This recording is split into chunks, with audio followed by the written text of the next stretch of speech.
I'm Milton from TeamFFLEX. We are here on Gainz the Clock, my Q&A series I run for you every single week. Today we are covering 12 different competitor questions from the fan base out here. We're talking about wellness, bikini, classic physique. I think there's some figure, men's physique in there. We got a lot. Please do me a favor, when you get this video through anytime, hit subscribe and then share it out for me, okay? Drop me a thumbs up, let me know what you think of the show, what you think of the channel. I appreciate you all being here so much. Alright, my goal with Gainz the Clock is to pretty much just answer these questions as quickly as I can, get you the information that you have, need for, and the kind of idea behind the whole show is if somebody else has a question, it's likely somebody else needs the answer too, and they might not even know to have that question, alright? So that's what we do on here. Today it's all about you competitors, alright? Let's rock and roll. Question number 1. This is from Katie. How long should first prep be? Katie, this is a good question. First preps, I always say have a little bit of extra time, and I think I've answered this question a few times on the channel, but if you haven't seen that before, I understand why it's coming up again. I always say first preps should be, about 16 weeks or more, okay? A lot comes down to where you're at and where you've been, you know what I mean? Like if you're relatively close to being at a stage physique, or maybe you're really overweight or something like that and you have more weight to lose, it's going to change the length of your prep, no doubt, right? We're going to have a different length of the prep depending on where you're at. So I always say 16 weeks though is a general starting point at a minimum of 16 weeks because it allows for extra flexibility, changes, things that could happen, things that couldn't happen, you know what I mean? It just gives you more time with you and your coach to figure out what's going to be the best approach. Because doing your first prep, it's, in a lot of ways, it's figuring out exactly how your body's going to respond. And as a coach, I know from coaching tons of competitors, when I do first preps, I want to give them a little extra time most of the time because I know that, hey, they might come through some hurdles, some stuff might change in their life, and I also got to learn this athlete, this client. I got to figure out where this person is and, how they're going to respond to everything. And that way it gives us a little bit more leeway. If you're ready in advance, that's far better than not being ready when the time comes, okay? Question number 2. How many days a week is normal to do cardio on a bikini prep? This is from Amber. Amber, great question. So cardio is going to be pretty strict down to where your actual physique is in relation to where it needs to be, okay? So you might be doing cardio every day. Depends on if you need it or not, right? I mean, the goal at the end of the day is to get to your competition in place and do well, right? So if you need the cardio to get to that spot, because let's say you're holding more body fat than you should be at whatever point in your prep, and maybe you're already dieting, maybe you don't want to diet further, or your coach doesn't want to diet you down more, you might need to be doing more cardio. For me, when I coach competitors, I try to avoid doing as much cardio as possible, okay? So cardio is a last resort for me as a coach. I'm trying to coach with training and nutrition for the majority of what I'm doing to attain competition physiques with my clients, okay? And some of my competitors, bikini girls, wellness, men's physique, etc., they get through whole preps without doing any cardio. Some people I have to program them every day. Some people need it every other day. It's just all individual, all different. Really based on the person, really based on the physique. This is why it's a great thing, to have a coach that can learn your body, figure out what's going to work best for you, and can get you to the end game. Because, there's a million generic things you could Google or, other competitors would say, oh, do this, do that. But in reality, it's all coming down to you anyway. Every physique is different. Every athlete is different. You are different than everyone else. And so the way that you got to go about your prep is going to be different too.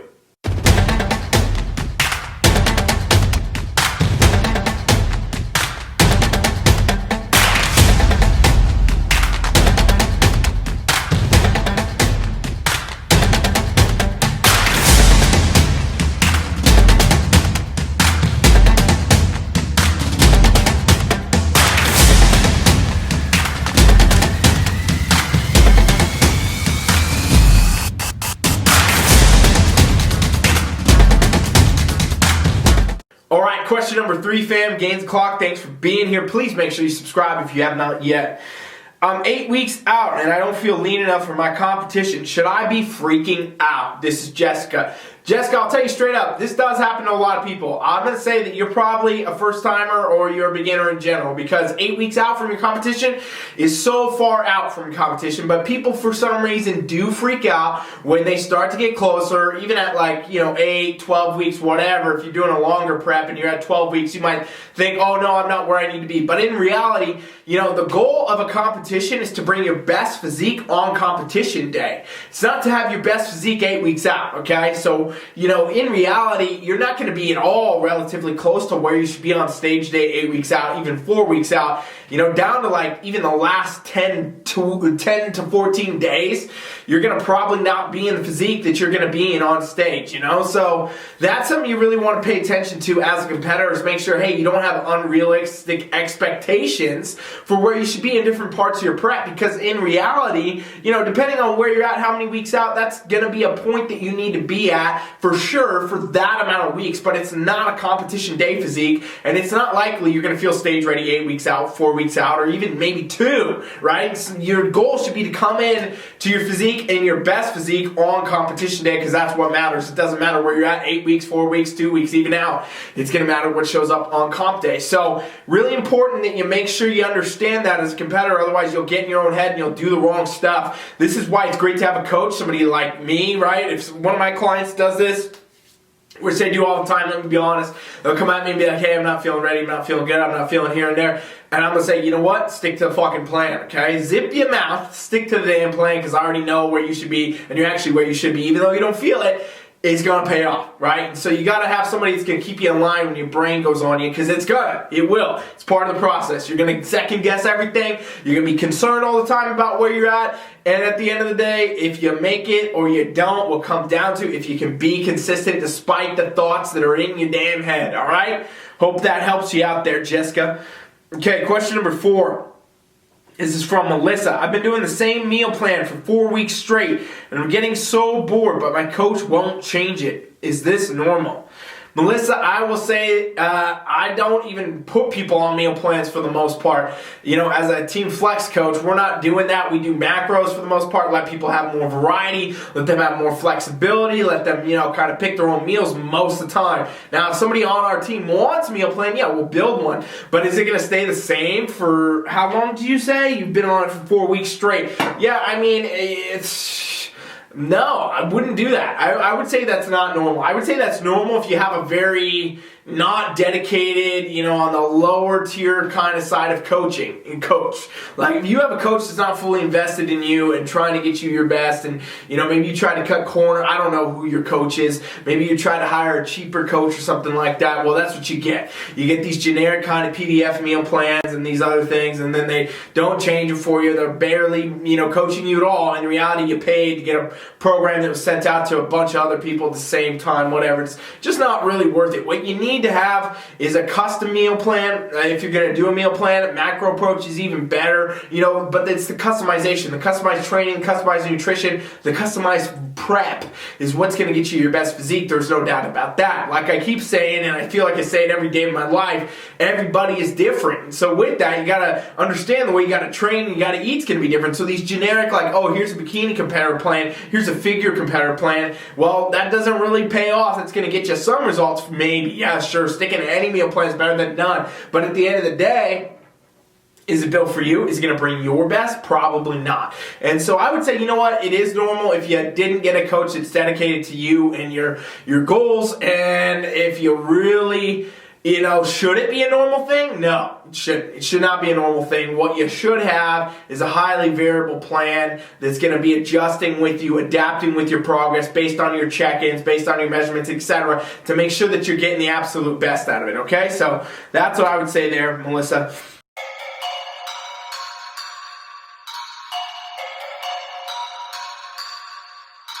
I think I'm playing chess, I see a king, I'm at his neck. I'm 3 steps ahead at every move, now that's a check. Yes, they wanna know my secret. Alright, this is from Tanya. How many sets do I need per workout for bikini prep?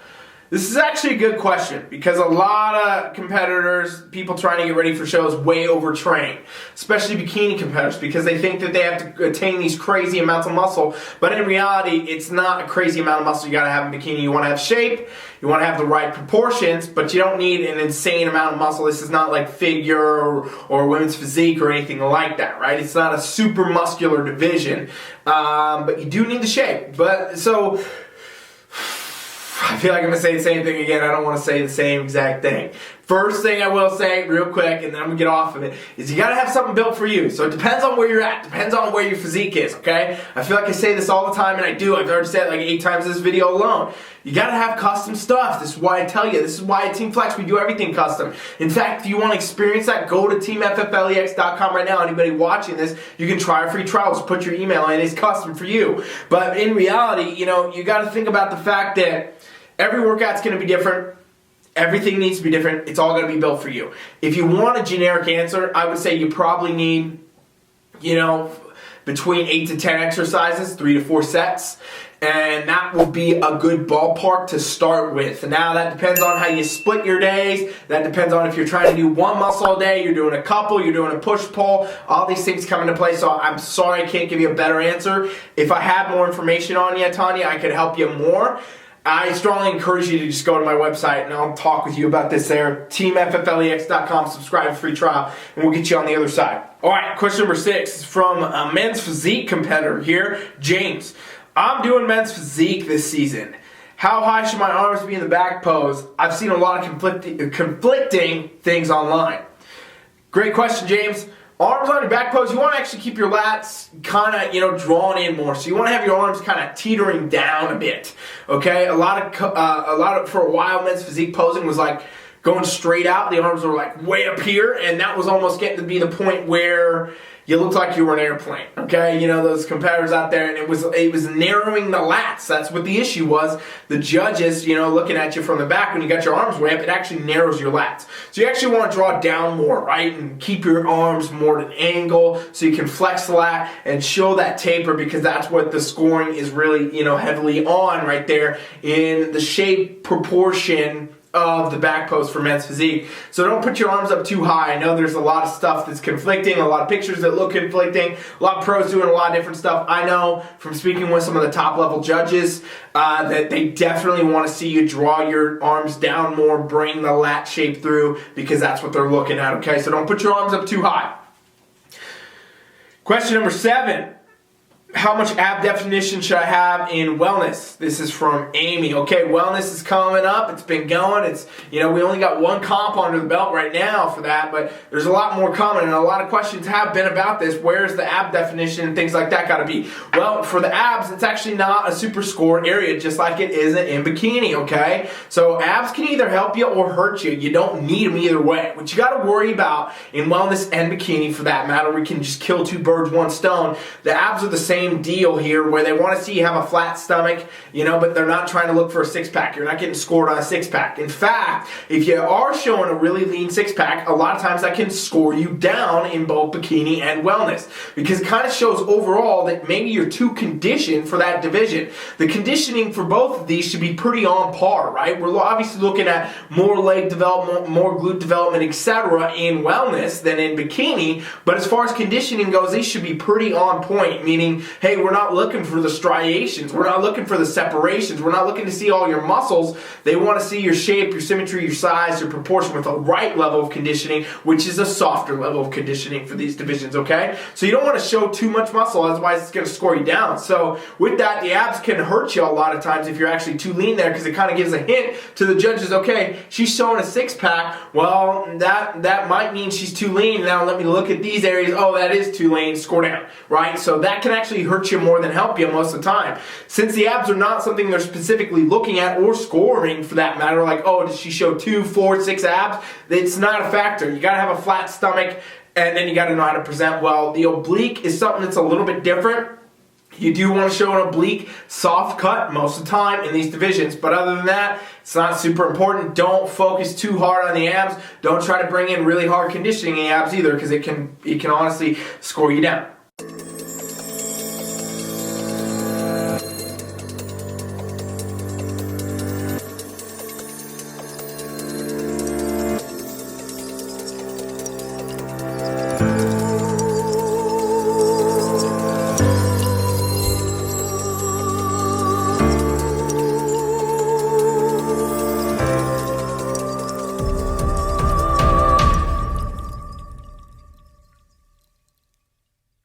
we're rolling through, fam. Please make sure you subscribe. If you haven't yet, share this video out for me too. I appreciate it. Okay, so this is from Martin. This is talking about classic physique. How do I get the chest girth for classic physique? Okay, so he's talking about, Martin here is talking about getting, the projection of your chest basically for side chest and things like that. You want to have, the fullness of the chest. What comes down to getting really the fullness of the pectoral muscles for any of the men's divisions is training all parts of them, okay? So you got to have some stuff that's going to work the upper chest. You got to have some mid-level full chest, and you got to do some decline under chest work too. So you want to get the full pec experience, but as far as actually getting, the girth to really show through, it's going to come a majority from the upper and the mid-level type pectoral here, okay? So you want to do different stuff like incline bench, you want to do barbells, you want to do dumbbells, you want to do a lot of incline fly work, you want to do specific stuff that's going to focus on the upper chest for sure to really get that kind of shelf effect. But you also want to make sure you're training the chest overall heavy enough with the right amount of compounds to really project it out forward. So we're talking about doing normal bench press, dumbbell bench press, dips, things like dips are great. Weighted dips, if you can do weighted dips, that's going to be just overall a great chest exercise for you. Different variations of fly is important too. And then, I would suggest some decline work for sure to really just bring in the lower bit too. So you want to make sure you're hitting all these things whenever you're training chest. Don't just go do one exercise or, 4 or 5 that are working the same area. You actually want to work that full muscle as a spectrum, upper, middle, and lower. And that's going to really give you the girth in classic physique.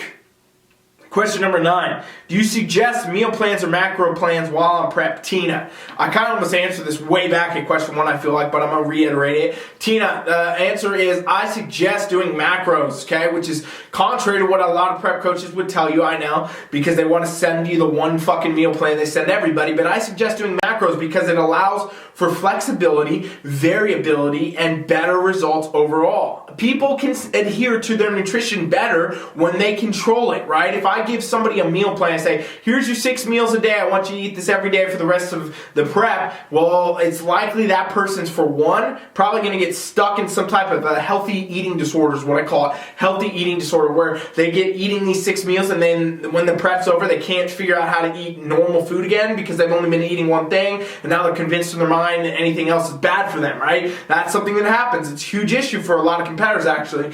Definitely something you can avoid by doing macros, right? Because you're not stuck to a same meal plan. There's also different food allergies and intolerances and inflammations and things like that that can arise from eating literally the same foods every day. As much as you might think it's fine and the foods could be clean, healthy, whatever foods, your body constantly having to digest the exact same nutrient profile and actually can develop an intolerance to it, right? There's a lot of competitors that actually get intolerant to even eggs because of the amount of eggs they eat all the time, whether on prep, egg whites, so on and so forth, every day of their life for weeks and weeks and months and months. Well, that can actually cause problems, cause bloating, cause digestive issues. There's a whole bunch of myriad of other stuff that can happen with that you can avoid by doing macros, okay? And the same really comes down to the fact that mentally, it is way better to have the flexibility to say, you know what, tonight I don't feel like chicken and rice. I'm going to have something a little bit different, and if it fits my goals, I'm good to do that. And that's why I suggest macro counting, flexible dieting. It's better for the body. It's better for the mindset. Now, with that, you got to make sure you have the right macros. You got to make sure you're following the right breakdowns, the right protocols for you and your physique. So all these things come into play. Again, why it's so important to have a coach. If anybody needs help with their macros, TeamFFLEX.com right now. Hit the pop-up, put your email in. It's a free trial. We will help you with your nutrition, your training, free for 7 days.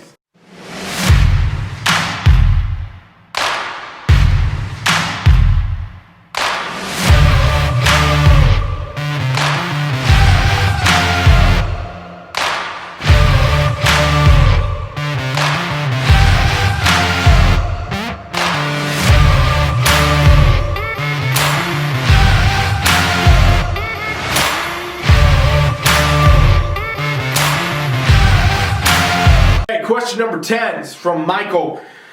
Are cheat days a good thing on prep? Cheat days on prep, Michael.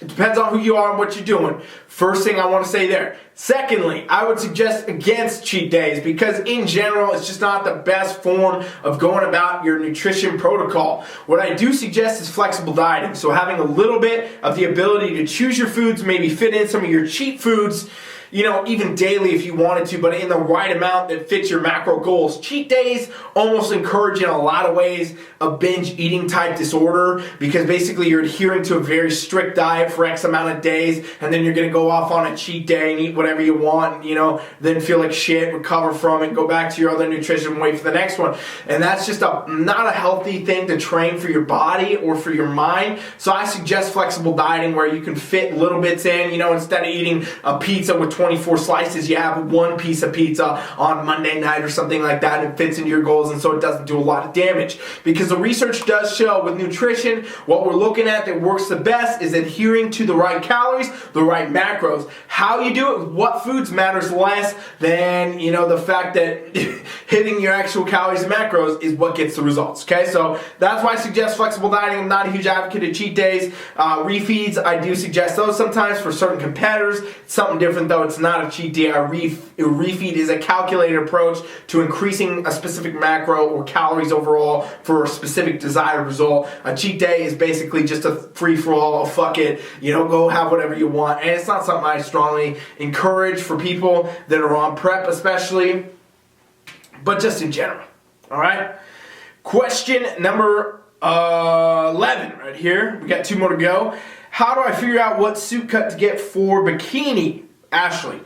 What I suggest is that you get a suit cut that fits your physique, okay? And so if you're a first-time competitor, you might not know that yet. And this is why a lot of times it's not the best idea to ask your coach what suit cut to get. What you should actually do is get in with a suit designer, okay? Most of the suit designers out here in the game now do consultations, and they will help you figure this out. Amanda Luis, I got to shout out to her because she is the best in the game, and she does these for free. So if you go to her website, AmandaLuisSwimwear.com, you can get in with her right now, and she'll do a consult with you for free and help you figure out what color, what connectors, what cut, all that. And that's what I suggest. My clients sometimes ask me about suit cuts, and I say, okay, well, I know for most part, because of how many people I coached, we're talking about pro cuts and Brazilians for the most part, right? Those being the 2 main ones, and the ones people want, and the ones that most people wear. There's a whole bunch of other ones, and depending on what suit designer you actually go with, they name them all whatever random they decide, basically. So it can be very confusing. I suggest getting in with a consult. Go to Amanda Luis, and she can help you for sure. Question number 12.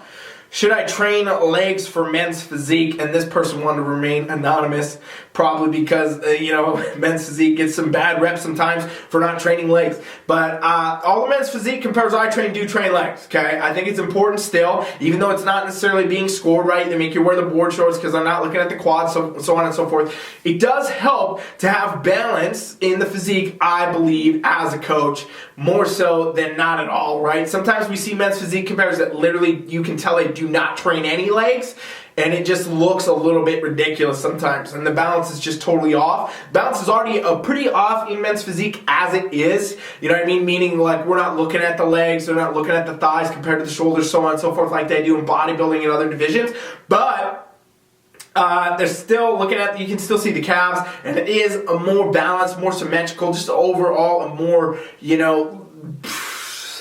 I don't even know how to say it. It's an overall better look, I think, when you train your calves a bit too. So I have everybody train legs if they do men's physique. They might only do it 1 day a week, and we're not doing super heavy, crazy leg days. We're doing calf work specifically. We're doing some quad work, some hamstring work. I want people to do that for overall health and wellness. I don't want people getting asymmetrical and walking on stilts their whole life, you know what I mean, and then having, injuries or hurting themselves or whatever. So I have people train legs for health and wellness as well as some aesthetics when it comes to men's physique. So I do suggest you train it, even though it's not heavily scored. It's not going to be a specific area they're looking at your upper body for the most part. I do believe for your health and wellness, as well as sometimes a better aesthetic, to train your legs in men's physique. All right, fam. Thanks for watching Gainz the Clock. I'm Ryan Milton from TeamFFLEX. Please make sure you share the video, subscribe to the channel, and anybody who's watching, if any of this stuff was helpful, I suggest you go to the TeamFFLEX.com right now, TeamFFLEX. TeamFFLEX.com. There's a free trial for our coaching. It's going to pop up. All you do is put your email in. It's free trial. Nothing to pay, nothing at all. I'm not even going to get your card info or anything. You just go in there. It's totally free to invite you to our coaching app. Me or one of my coaches will set you up. We'll work with you. We'll help you where you're at free for 7 days. We just want to do this as a give back to the community, to the fitness world, to all you competitors out there. We appreciate you so much. We want to help you do better, get further, win these damn comps, right? So if you're interested in experiencing world-class coaching, literally world-class, for free, you go to TeamFFLEX.com right now and you can do that. It's a free experience. You'll love it. And we'll get you in the coaching app. It's really cool. It's just overall, it's a value add. You should check it out. There's no reason not to. I don't even know what else to say about it. It's a no-brainer to me. Like, go do it. It is a free trial, world-class coaching. Go check that out. Thanks for watching Gainz the Clock. I'm Ryan Milton from TeamFFLEX. Once again, subscribe to the channel. Share the video if you haven't yet. Thank you so much. Coach Ryan is out.